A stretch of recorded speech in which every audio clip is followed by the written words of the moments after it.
সেই বাড়ি যেটা আজ থেকে 18 বছর আগে রঙে রূপে আলোকসজ্জায় সানাইয়ের বাজনায় শেষবারের মতো জাঁকজমকপূর্ণভাবে মেতে উঠেছিল। তারপর থেকে এর অযত্নের সত্যি অভাব হয়নি। আসলে কি জানেন তো, মানুষ হোক বা কোনো জিনিস আপনি যদি যত্ন করেন তাহলে কিন্তু সেটা অনেক দিন সুন্দর থাকে।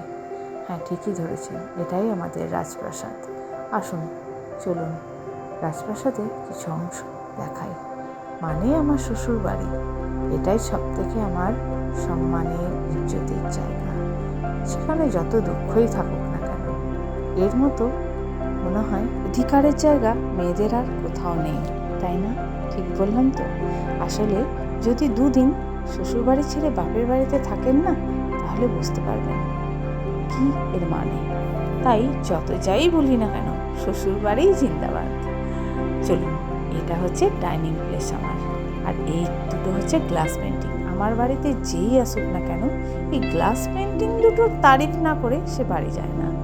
আর এই জানলাটা হচ্ছে খোলা জানলা, এটা বেশ একটু আলো বাতাস খেলবে বলে বানানো।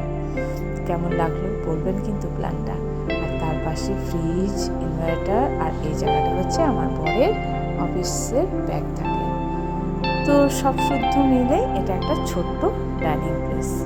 আর এই সাইডটা হচ্ছে গলি চলে যাচ্ছে, একটু দেখাই। দেখুন, এই সাইডে যে জিনিসপত্র রাখা থাকে, গামছাপত্র, আর এখানে আরও যাবতীয় হাবজি গাবজি এটা সেটা রাখা আছে। আর এখানে কিছু বালতি প্রয়োজনীয়।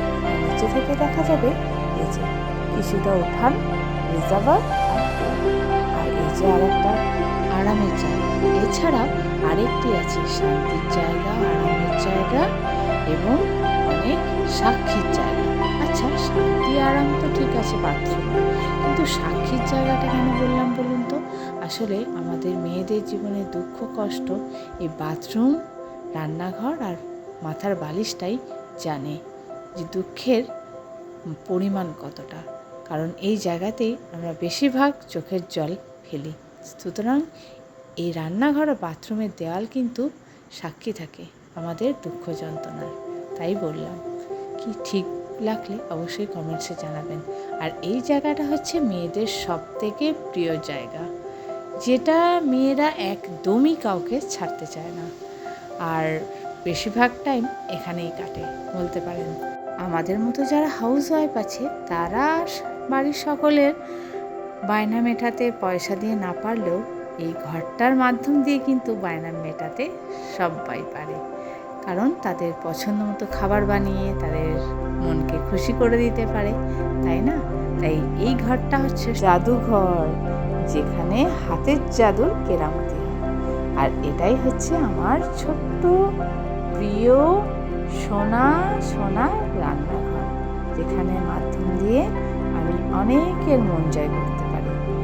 শ্বশুরেরই বানানো সব কিছু, কিন্তু আমরা আমাদের সুবিধা মতো একটু পছন্দ অনুযায়ী বানিয়ে নিয়েছিলাম। যা হয় আর কি, মধ্যবিত্ত ফ্যামিলিতে তেমনটাই করেছিলাম। যতটা পেরেছিলাম নিজেদের ক্ষমতা অনুযায়ী সুযোগ সুবিধাটা বানিয়ে নিয়েছিলাম। চলুন একটু অন্য ঘরে যাওয়া যাক। এটা হচ্ছে একদম কোণের ঘর, মানে সাউন্ডলেস, ডিস্টার্ববিহীন ঘর। এই ঘরটিতে আমার বরই ম্যাক্সিমাম বিরাজ করেন, মানে এটা ডিস্টার্ব হয় না বলে উনি ডিউটি থেকে আসেন, বিশ্রাম নেন, উনি শয়নে যান একদম নিশ্চিন্তে, নাক ডাকিয়া।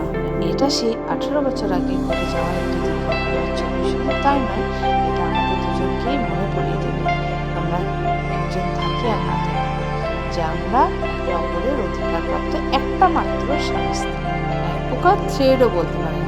আসুন অন্য ঘরে যাওয়া যায়। আচ্ছা, এই ঘরটার কি নাম দেওয়া যায় বলো তো?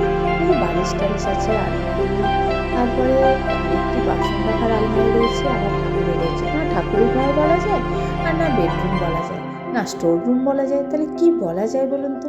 চলুন আর একটি ঘরে যাই হোক, কমেন্টসে জানাবেন কিন্তু কি বলা যায়। আর এটাই হচ্ছে আমার আর আমার মেয়ের বেডরুম। আর এই যে সামনে গলিটা পড়ে, গলির এই উপরটায় কিছু ভগবানের ছবি, আর বাড়ির মালকিন আর মালিকের পায়ের ছবি। আর এইখানটা রয়েছে ড্রেসিং টেবিল আমার।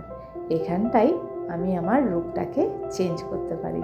কখনো ভালো কখনো মন্দতে দেখি। আর এটা হচ্ছে আমার ওয়ার্ড্রব, আর এটাই হচ্ছে আমার একমাত্র আরামের জায়গা। সারা দিনের ক্লান্তি, সারা দিনের কষ্ট সব কিছু এইখানে এসেই আমার শেষ হয়। আর এই আয়নাটা বানিয়েছিলাম অনেক সাধ করে, আমার মেয়ে নাচ শিখতো তখন, তারই প্র্যাকটিসের জন্য। আর এইখানটা হচ্ছে টিভি রাখার জায়গা, এগুলো সবার থাকে মধ্যবিত্ত ফ্যামিলির যেমন। আর এটা হচ্ছে আমার মেয়ের ছোটোবেলাকার ছবি, যেটা আমি 1 বছর জন্মদিনে ওর বানিয়ে দিয়েছিলাম। আর পাশেই এই ঘরটার লাগোয়াই রয়েছে একটি ছোট্ট বারান্দা। আর এই বারান্দাটা আমার খুব প্রিয়। যখন আমার এই রৌদ্রপ্রখর দুপুরে মনটা হো হো করে, খুব কষ্ট হয়, কোনো দুঃখ কষ্ট কারোর কাছ থেকে পেলে আমি এইখানে এসে বসে থাকি একা মনে, আর নিজেকে অনেক চিন্তায় ঘুরিয়ে তুলি। কিছুক্ষণ পর মনটাকে শান্ত করে আবার সংসারের কাজে ফিরে যায়। এটাই আমার জীবন। আর এটা হচ্ছে আমার মেয়ের খেলনার আলতি, তবে এখন আর ইউজ হয় না, এখন বড় হয়ে গেছে, মোবাইল বন্দি হয়ে গেছে, ওগুলো এখন ধুলো পড়ে গেছে। আর এই জায়গাটা হচ্ছে সিঁড়ি দিয়ে উপরে উঠে কিছু টুকিটাকি অপ্রয়োজনীয় জিনিস, গ্রীষ্মের রাতে জ্যোৎস্না আর শীতে দুপুরে রোদ মারতে কিছু বসার জিনিস ছাদে। আর আমি যে এত পরিষ্কার পরিচ্ছন্ন করতে পারি যা দেখলেন, তার একটাই কারণ, যে ইনি না আমাকে সাহায্য করলে আমার অবস্থা খারাপ। এনার জন্য আমি সব কিছু করতে পারি নিজের মতো করে। আর এইগুলো হচ্ছে আমার সব থেকে ভালো জিনিস, সন্তান তৈরি। এদেরকে আমি আমার সন্তানের থেকে কম কিছু পাবো না। একদিন না দেখতে গেলে মন আচ্ছা করে, এদের যত্ন নিই, এদেরকে সময় মতো খেতে দিই, সবটাই করি। তাই এরা আমার ভীষণ মনে হয়, ভীষণ মনে হয়। এদের কিছু হলে আমার মনটা কষ্ট হয়। এইভাবেই আমার সারাদিন চলতে থাকে এমনটা করে। আর এগুলো হচ্ছে আমার প্রতিবেশী। কি বলুন তো, এরা থাকবে, এদের ঘর বাড়ি সবই থাকবে, হয়তো একদিন আমিই থাকবো না। আমরা মানি আর না মানি, পরিবর্তনই যুগের ধর্ম। আজকের মতো ভিডিও এখানেই। কেমন লাগলো অবশ্যই জানাবেন।